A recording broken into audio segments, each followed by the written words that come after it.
orangnya kayak gimana? Papa itu orangnya orang yang gimana ya? Kayak aku versi laki-laki, aku versi berkumis, aku versi berambut putih, aku versi buncit. Baiklah orangnya. Ya itu mainstream sih, tapi ya gitulah. Pekerja keras, kalau kerja nggak pernah ngeluh. Papa itu orangnya seneng belanja, seneng banget belanja. Shopaholic, suka belanja. Bajunya, sepatunya, tasnya itu udah lebih banyak dari mama, dari aku, dari adek. Terus kalau udah punya hobi, beli semua. Misalkan udah beli motor nih, peralatannya beli semua. Udah punya tas, koleksi tas semua. Yang lucunya adalah setiap aku sama adek mau pergi atau apa, itu pasti minjemin baju papa. Baju papa, kita bisa pakai tasnya papa. Kalau adek tuh muat sepatunya papa, karena adek ukurannya 40, papa 41, 42. Jadi masih bisa pakai walaupun longgar-longgar dikit, yang penting gaya ya dek. Dari sifat, susah ditebak orangnya. Kalau dari sifat sih papa tuh orangnya sensitif. Kayaknya nggak ada deh laki-laki kayak papa yang hatinya tuh mellow, yang gampang terharu gitu, itu papa. Selain mirip secara fisik, aku sama papa juga mirip di sifat. Ada sih beberapa sifat papa yang juga nurun ke kakak sama ke abang, tapi kayaknya kalau ke aku tuh lebih dominan gitu. Salah satu yang paling nonjol dari kesamaan kita adalah keleletan kita berdua. Saya bangga akan hal itu karena saya leletnya tidak sendiri, tapi berdua bersama ayah anda tercinta. Aku sama papa tuh, kalau misalnya kita sekeluarga mau pergi, pasti siap-siapnya paling lama. Kalau aku kan dandan, beli baju, terus aku juga kalau mandi tuh lama, karena aku pengennya bersihin komedo dulu lah, cuci mukanya pakai macem-macem gitu. Kalau papa nggak tahu ya ngapain. Papa juga skincare-nya banyak sih. Aku kalah sebenarnya sama papa. Mungkin itu juga salah satu faktor kenapa papa lama kalau siap-siap mau pergi. Terus papa tuh banyak banget perintilan yang harus dia bawa, yang harus dia pakai tuh banyak gitu. Contohnya kayak gantungan untuk kacamata yang bisa ditempel di baju, terus hand sanitizer, apalagi sekarang lagi pandemi. Kayaknya papa tuh di tasnya ada 5 kali hand sanitizer, terus ada tisu untuk khusus buat ngelapisin tempat duduk di kloset itu. Udah gitu, tisu basah juga papa bawa. Dan yang paling lucu, papa itu suka bawa coklat kemana-mana. Coklat yang kecil-kecil gitu. Emang aneh banget, umurnya udah mau 60 tahun nih sekarang gitu ya. Tapi papa masih suka banget bawa-bawa coklat kalau pergi. Aneh kan? Papa itu orangnya selalu mementingkan keluarga di atas segalanya. Doa amin ya. Semoga selalu seperti itu. Soalnya yang aku lihat adalah papa itu care banget sama mama, sama aku, sama adik-adik. Jadi aku ingat banget momen dimana papa tuh dulu harus S2, sementara aku masih SD kelas berapa ya? Kelas 4 kali ya. Kelas 4, adek masih bayi, abang juga masih bayi. Papa itu lagi nyusun TA. Kalau zaman dulu kan TA mungkin nggak ada ya, dari apa namanya, googling atau YouTube atau dari apa gitu ya, bahan-bahannya tuh harus dari buku. Jadi buku-buku papa tuh gede-gede, banyak-banyak banget. Jadi papa tuh harus buka buku, kayak di meja tuh berantakan buku-buku gitu. Terus papa sambil gendong abang, biasanya papa gendong abang sih, gendong abang ini sambil nyanyiin abang, sambil ngafalin, sambil bikin gimana sih maksudnya, bikin tesis ya, pokoknya kayak gitulah. Papa tuh orangnya family man bang.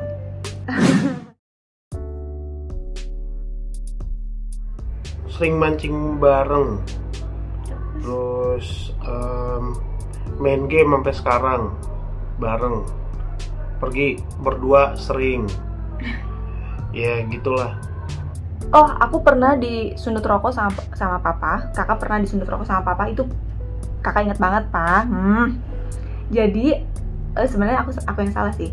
Jadi waktu kecil itu aku tuh nggak nurut sama papa, dan papa tuh nakut-nakutin nih nanti sunut rokok nih kalau misalnya nggak mau diem gitu. Nah aku malah nantangin, aku malah kenain kaki aku ke rokoknya papa. Jadi alhasil kaki aku ada bekas rokok. Gak apa-apa, kenang-kenangan. Kenang-kenangan dari papa. Mungkin karena aku banyak ngabisin masa kecil di Balikpapan, jadinya menurut aku sih semua hal-hal yang terjadi di sana tuh berkesan gitu. Tapi ada yang paling aku inget tuh, di sana kan sering mati lampu. Terus kalau mati lampu tuh mati air juga, mati segalanya lah gitu. Abang tuh suka marah, abang suka bilang PLN jahat, abang suka nangis-nangis sambil banting-banting barang. Dia tuh waktu kecil emang nyebelin, sampai sekarang juga nyebelin. Tapi lucunya papa itu suka ngehibur kita. Ngehiburnya dulu tau gak sih yang kalau di bayangan gini bikin hewan-hewan kayak burung, serigala dan lain-lain.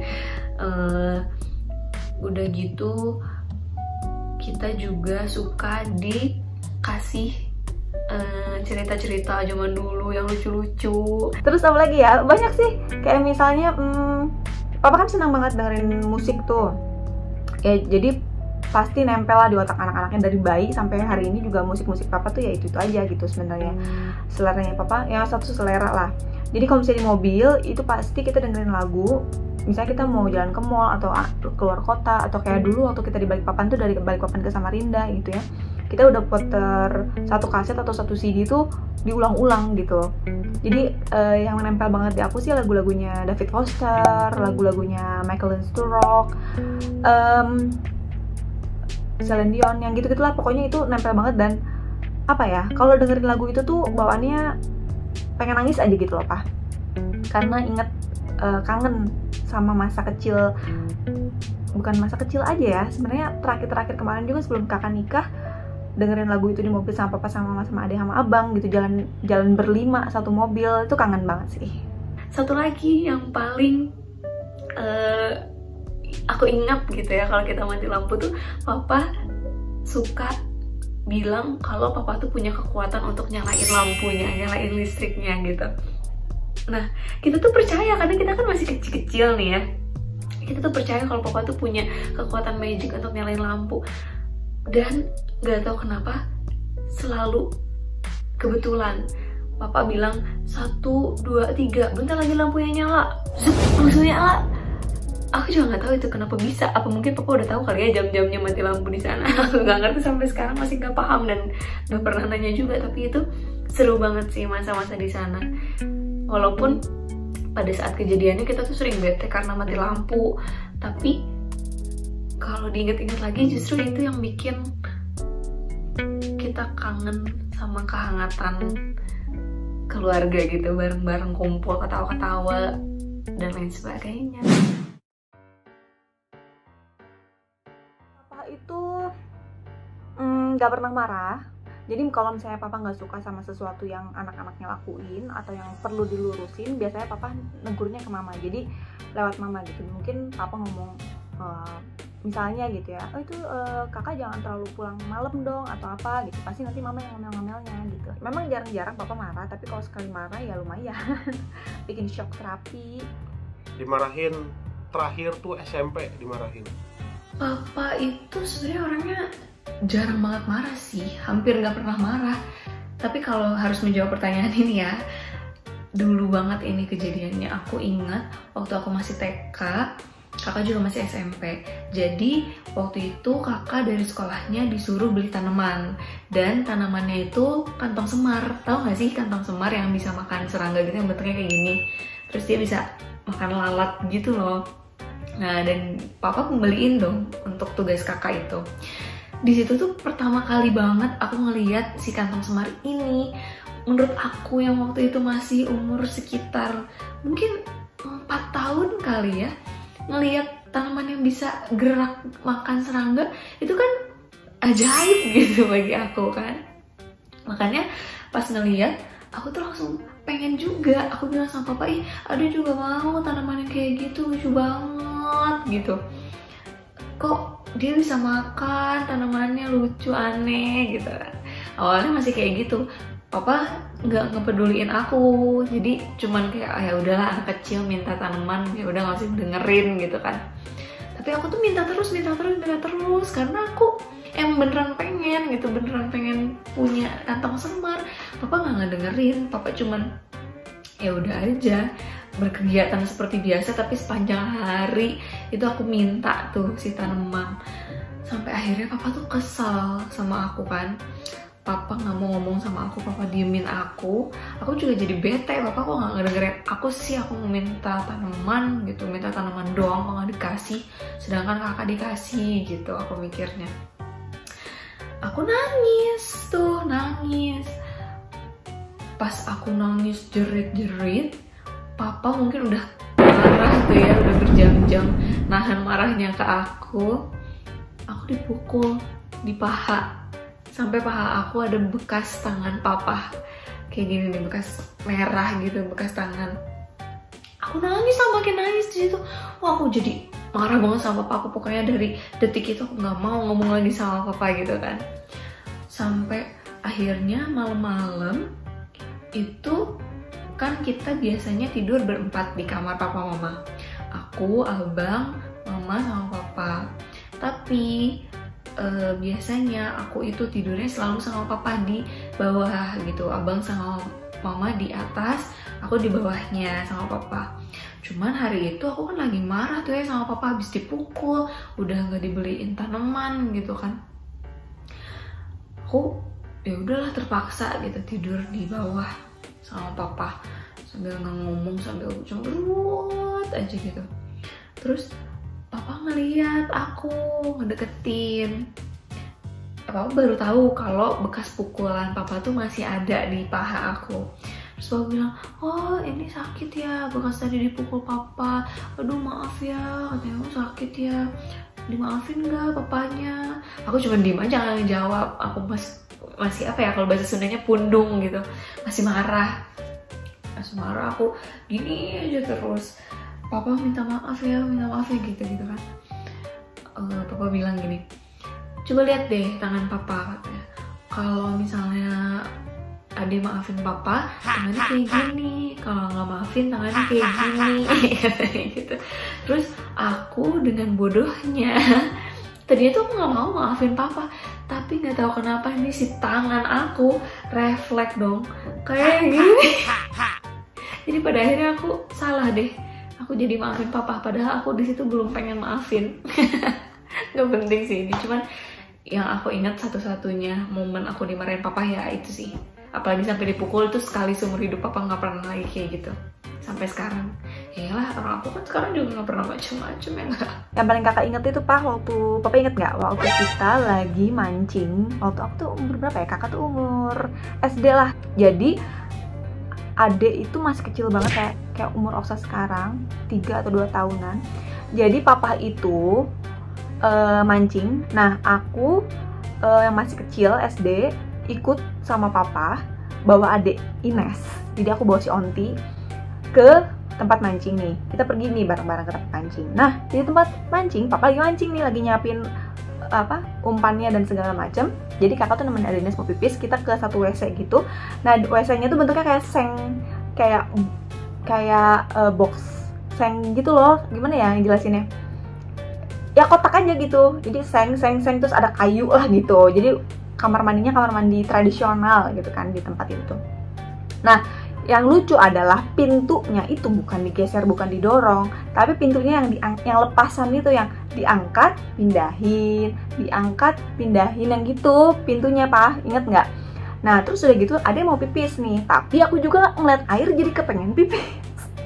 Ya kan? Aku juga ngeliat air jadi kepengen pipis. Jadi Ade pipis, ya kan? Ade pipis. Nah, udah selesai pipis, aku udah selesaiin Ade, urusan si Ade pipis. Aku bilang gini, Dek, Ade tunggu kakak ya, berdiri di sini tunggu. Nah, aku di WC tuh jongkok, posisinya juga mau buang air kecil. Ade di sini, ini pintu nih, ini yang pintu yang geser, yang diangkat-angkat tadi yang aku bilang. Nah, terus ini aku di WC. Tiba-tiba ada angin gede. Jadi si pintu yang ini, itu nggak mau jatuh ke arah Ade, tapi aku tahan nih pakai tangan. Aku tahan gini. Kayak aku nggak pakai celana, kakak nggak pakai celana loh, Pak. Saat itu kakak nggak pakai celana, dan itu kelihatan banget dari ujung pintu. Kan ada orang-orang yang lagi mancing, itu kelihatan banget gitu arahnya tuh ke kakak. Jadi kakak nggak pakai celana itu dilihatin sama bapak-bapak banyak gitu. Nah udah gitu, papa marah, papa datang marahin kakak, bentak-bentak, kamu gitu. Itu kakak udah malu banget ya, malu karena kelihatan pantat kemana-mana. Udah gitu malu karena dimarahin banyak orang, dan tangannya juga sakit. Jadi sebenarnya Ade tuh nggak kenapa-napa. Ade tuh nangis karena dia kaget. Jadi dia ya anak kecil umur 2-3 tahun gitu kan, mau ketimpa pintu, siapa sih yang nggak shock ya kan. Nah Ade tuh nangis. Jadi sama sekali nggak kena Ade, si pintunya itu kena ke tangan aku, dan mungkin kayak ada suara keras gitu kayak tang gitu, itu kena seng lainnya ya, namanya seng kesenggol dikit aja berisiknya minta ampun ya, apalagi ini jatuh gitu kan. Nah itu paling aku ingat banget, itu aku dimarahin papa seumur hidup, paling dimarahin banget itu kayaknya itu deh yang aku ingat. Nggak tahu ya kalau yang nggak ingat, tapi itu yang paling ingat. Papa ingat nggak? Marahin kakak padahal kakak nggak pakai celana itu. Paling dimarahin banget itu pas rapot merah semua SMP. Mama sampai bilang, mama malu.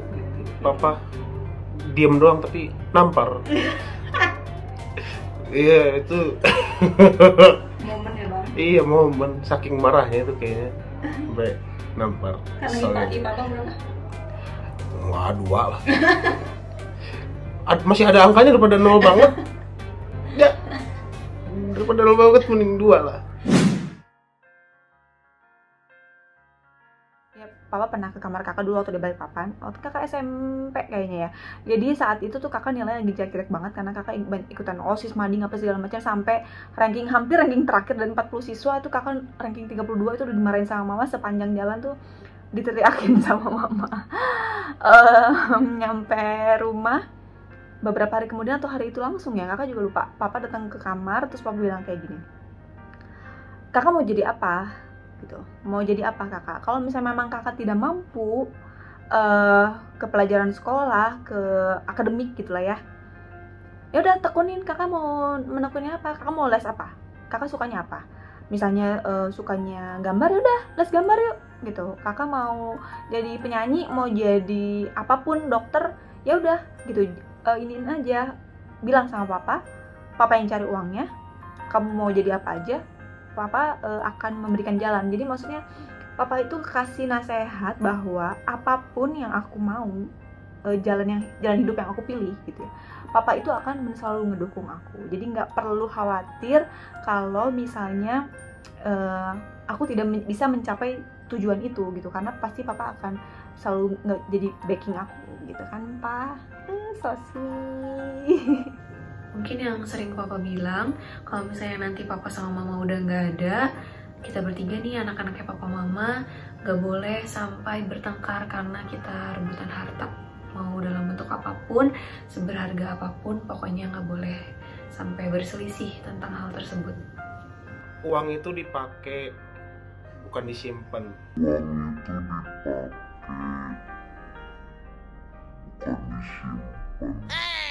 Aku bicara soal uang tunai yang berloncatan. Jangan bandel banget tuh, bandel banget, apalagi soal makanan nggak bisa diatur. Udah tahu punya diabetes tapi masih suka ngumpetin coklat di dalam tas 4 bungkus, nggak tahu kapan belinya, nggak tahu kapan makannya, tiba-tiba ada, tiba-tiba habis, tiba-tiba ada lagi. Itu coklat ajaib, magic, emang dasar si coklat magic. Udah gitu makan martabak manis masih suka lagi, sekarang malah makin sering makan martabak manis. Udah berapa kali nih beli terus kan, lebih dari 1 potong lagi makannya. Udah gitu punya darah tinggi, nggak dijaga, cuman bergantung sama obat, masih makan kambing, masih makan santan yang gurih-gurih, yang enak-enak. Jangan dong. Semua anak pengen orang tuanya sehat, kakak juga pengen papa selalu sehat, makanya papa jangan bandel-bandel makannya, tetap dijaga gula darahnya, tetap dijaga ya pola makannya dijaga lah, tidurnya dijaga, jangan begadang gitu. Kalau misalnya nanti malah kena komplikasi yang tidak diinginkan, gimana? Komplikasi sih emang tidak ada yang menginginkan ya, emang ada komplikasi yang diinginkan kan? Nggak ada ya. Makanya jangan gitu, maksudnya walaupun anak papa yang cantik ini adalah seorang dokter, tapi kan dokter gigi, jadi kalau sakit gigi nggak apa-apa, sakit mungkin. Jangan dong bercanda, amit-amit jangan juga bercanda-bercanda, ya Allah, astagfirullahaladzim.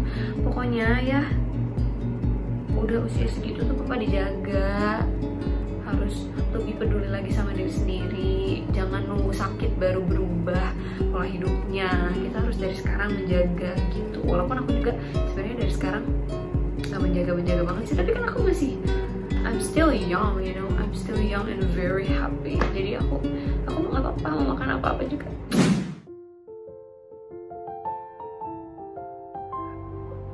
Harapannya ya sehat-sehat aja, pensiun jangan terlalu banyak mikir, ya gitulah pokoknya mah, santuy aja, enjoy aja seperti anak keduamu inilah. Terlalu enjoy. Ya, terlalu enjoy kami ya. Ya terima kasih udah membesarkan sampai benar-benar besar. Membesarkan apa sampai benar-benar besar. Ya makasih dengan semua yang dikasih sama papa lah. Gitu. Ya nggak bisa dibalas lah, itu mah nggak bisa diungkapkan. Harapannya buat papa, pokoknya yang pasti papa, mama, kita semua selalu sehat terus, dilindungi sama Allah dari segala mara bahaya, amin.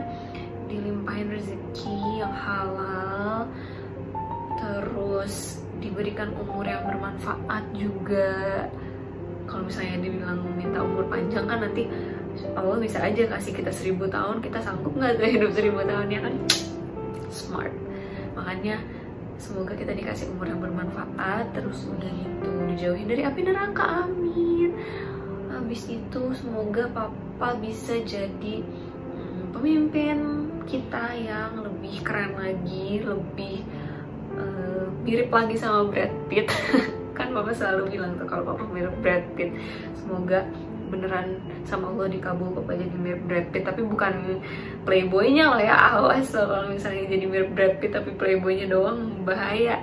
Terus apalagi ya doanya, banyak sih doa tuh kan nggak bisa disebutin gitu ya, maksudnya pastilah di setiap ibadah kita doain papa, kita doain mama, doain semuanya gitu. Kakak sebagai anak pertama, apa ya, tahu banget susahnya papa untuk bekerja keras memenuhi semua kebutuhan anak-anaknya. Dulu ingat banget tahun 98 lagi Krismon, dan itu susah banget, sampai inget banget mama itu cari receh di setiap saku celana, cari receh di laci-laci, kan suka banyak tuh ya kalau misalnya kita nyimpen receh tuh suka sembarangan, terus tiba-tiba nemu aja di laci, di kolong-kolong apa gitu. Itu mama sampai nyari kayak gitu untuk kita makan, karena sama sekali nggak ada uang. Dari kondisi yang seperti itu sampai kondisi yang hari ini yang hidup serba enak banget, itu semua kerja keras papa sama mama. Papa yang kerja dari subuh ke subuh lagi, dari pagi ke pagi lagi, rela jauh dari keluarga, dari anak-anak.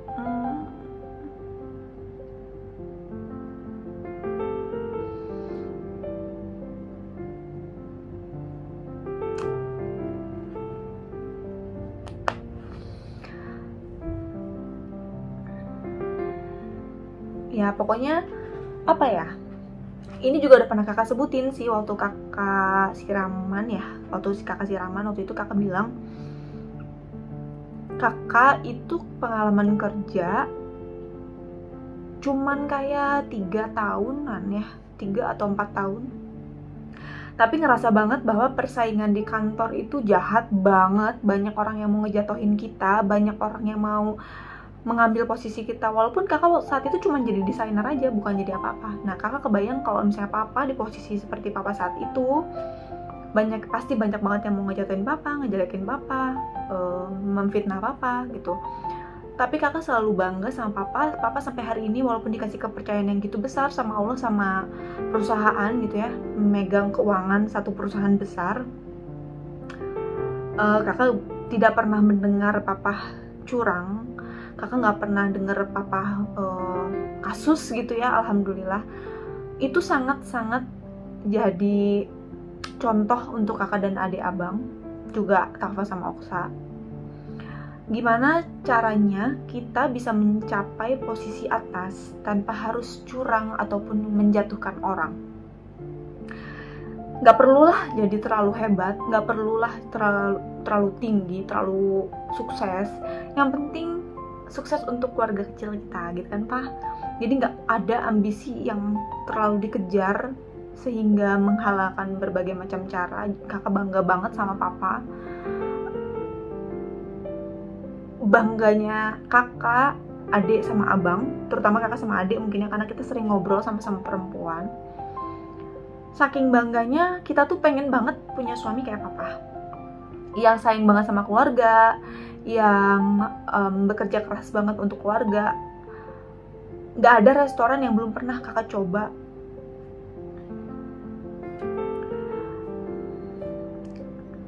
Gak ada hotel yang belum pernah kita coba gitu. Semuanya hasil kerja keras papa, udah kita nikmatin.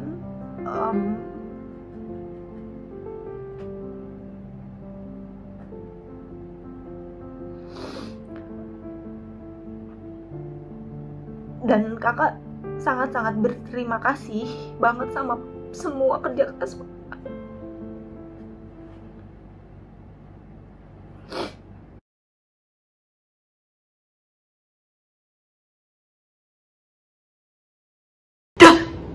Kaget.